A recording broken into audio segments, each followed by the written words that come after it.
Selamat datang di video edukasi kesehatan bersama mahasiswa program Profesi Stikes Guna Bangsa. Dalam kesempatan ini, kami mengajak Anda untuk lebih memahami tentang tuberkulosis atau TBC, penyakit yang masih menjadi tantangan besar bagi dunia kesehatan. Sebagai bagian dari stes manajemen, mahasiswa Stikes Guna Bangsa turut berperan dalam memahami dan menangani kasus TBC di ruang Edelweiss, RSUD Kota Yogyakarta. Di ruang inilah, perawatan khusus bagi pasien TBC diberikan, dengan dukungan penuh dari tim medis yang profesional. Sebagai tenaga kesehatan, mahasiswa berperan dalam edukasi masyarakat, mengenai pentingnya deteksi dini dan perawatan yang tepat. Kami berharap informasi yang disampaikan di video ini bisa menjadi bekal untuk menjaga kesehatan kita bersama. Jumlah kasus TBC di Indonesia merupakan terbanyak kedua di dunia. Ada 300 orang meninggal setiap hari karena TBC. Apa itu TBC? TBC adalah penyakit menular langsung yang disebabkan oleh kuman TBC atau Mycobacterium tuberculosis yang menyerang paru-paru dan organ lainnya seperti kulit, tulang, kelenjar limpa, dan otak. Bagaimana cara pengenalan TBC?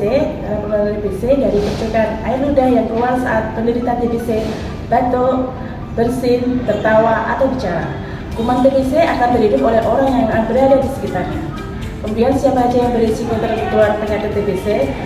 Yang pertama yaitu anak balita, lansia, remaja, pasien DM, orang yang tinggal di rumah yang padat penduduk, ODHIV, dan kelompok rentan lainnya.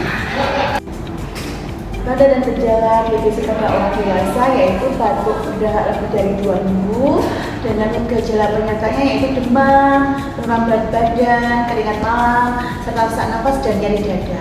Untuk nafsu makannya juga menurun, terus lemah, berkeringat di malam hari. Sedangkan untuk pada anak-anak gejalanya yaitu batuk lebih dari 2 minggu, pembengkakan pada kelenjar limfa, demam tanpa sebab, dan berat badan turun dan sulit untuk naik. Pemeriksaan untuk mengetahui TBC diperlukan pemeriksaan dahak, tes cepat molekuler atau TCM, tes tuberkulin atau rongsen foto dada, dan tes darah yang bisa dilayani di kesehatan puskesmas dan rumah sakit terdekat. TBC dilakukan selama 6 bulan dengan prinsip 3T, tepat dosis, tepat cara, dan tepat waktu. Pengobatan TBC disediakan gratis oleh puskesmas dan rumah sakit. Terima kasih. Penderita TBC harus patuh minum obat dalam jangka panjang yang akan berpotensi menimbulkan kejenuhan, serta obat TB dapat menimbulkan efek samping. Bila penderita TB dalam pengobatan tidak patuh akan menimbulkan kegagalan pengobatan dan menyebabkan resistensi terhadap obat TB. Jika pasien patuh, bisa sembuh 100%. Cara minum obat TBC atau OAT. Yang pertama, minum sesuai dosis yang dianjurkan di waktu yang sama setiap harinya. Yang kedua, konsumsi di pagi hari saat bangun tidur dan perut kosong atau 1 jam sebelum makan. Yang ketiga, diharapkan partisipasi keluarga yang bertindak sebagai pengawas minum obat atau PMO. Terima kasih. Efek samping OAT, urin menjadi merah, mual, muntah, kebas, dan kesemutan, kenaikan asam urat. Jika ada efek memberat seperti penurunan fungsi hati, fungsi penglihatan, fungsi pendengaran, segera periksa dan konsultasi ke layanan kesehatan. Adapun langkah-langkah yang dapat kita lakukan untuk mencegah tertularnya penyakit TBC. Yang pertama yaitu lakukanlah vaksinasi BCG pada bayi usia 0 sampai 3 bulan.